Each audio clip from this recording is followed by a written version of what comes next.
Chromium. Chromium is a mineral that humans need in trace amounts. Scientists don't really understand the full mechanism of how chromium works, but there are some good functions of it. Two primary forms of this mineral exist. It can be trivalent chromium, which is 3+, which mostly comes from foods and is biologically active. And then there's the toxic form of chromium, which is chromium 6+, the hexavalent, which comes from industrial pollution. So it is an essential trace element that comes from a lot of foods, and you have to have it in proper amounts. What does chromium do in the body? A lot of research does show that it has a significant effect on insulin. Chromium was found to lower glucose levels and increase sensitivity to insulin. So it might show a little benefit to those who suffer from sugar imbalances or prediabetes or type 2 diabetes. In addition, other research shows chromium might help with polycystic ovarian syndrome, which is a condition linked to insulin resistance. Studies also show that the effects of chromium on conditions like Parkinson's or risk of heart disease or cholesterol might be a little more unclear. And so this mineral has also been studied to help in the aid of metabolism of carbs and fats and proteins. And so if you are deficient in chromium, you might want to think about how you can supplement with chromium. Several studies involving chromium supplements in people with diabetes do show improved blood sugar levels. These studies showed improved sensitivity to insulin and actually lower blood sugar. But some other studies do not show that. So there is a plus minus on the sugar levels for diabetes. So, however, there are other studies that do show that chromium can reduce hunger and food cravings when you're taking chromium picolinate.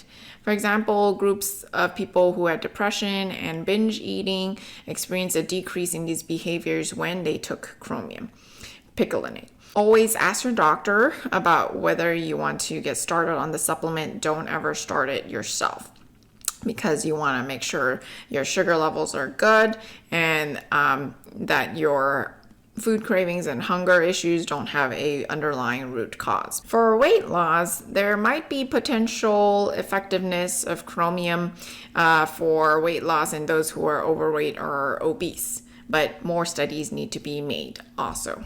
What foods contain chromium? There are good sources from whole grain products, meat, spices, vegetables, and fruits.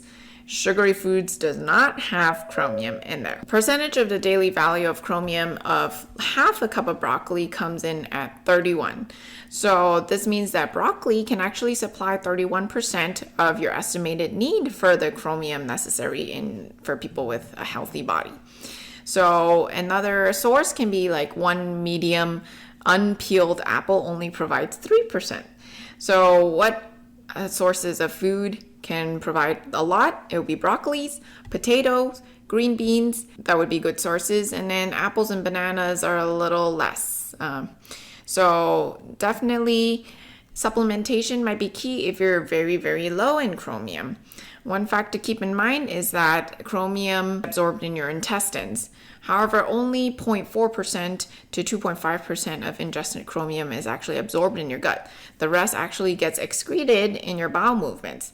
So vitamin C and niacin can both help to increase the absorption of this mineral in your system. And some other things that can interfere with absorption would be a diet high in sugar, infections, pregnancy, and lactation, extreme exercise, and stress would affect your depletion of your stored chromium. What are risks to consider when taking chromium? You have to be careful about drug interactions, like if you're taking drugs like NSAIDs, anti-inflammatories, or beta blockers. Just be careful about taking any supplementation because you can have adverse reactions in the combining of medications and supplements. If you also are taking antacids or proton pump inhibitors or corticosteroids, they can also impair the absorption of chromium. So you got to be careful about taking them together. And some other side effects of chromium can be low blood sugar. So you can have irregular heartbeats or headaches or sleeplessness or mood swings, allergic reactions. Also, if you have kidney or liver damage, you want to be careful about increasing this supplement. And if you're pregnant or breastfeeding, definitely stay away from chromium. So medical experts tend to recommend no more than 200 micrograms per day, but make sure you ask for medical supervision when you're taking the chromium. Always ask your doctor before starting any supplement. We're here to help you. If you have any questions about it, you can contact us.